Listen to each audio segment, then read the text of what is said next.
A Bíblia, ela é um testamento, certo?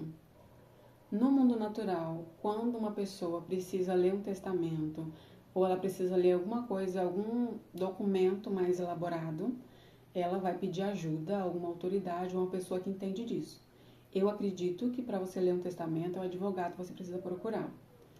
E ele vai te ajudar a entender o que você tem de direito lá, o que você precisa fazer e tudo mais. Agora fica a pergunta que a gente precisa refletir.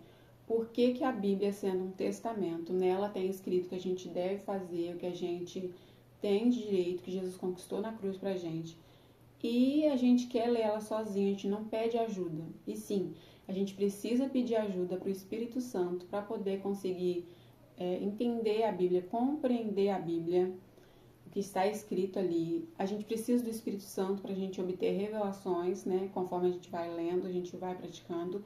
E a gente precisa do Espírito Santo também para poder nos ajudar a colocar isso em prática. Tem uma passagem em Lucas que chamou muito a minha atenção, que diz que Jesus, ele abriu o entendimento dos discípulos para poder compreender as Escrituras.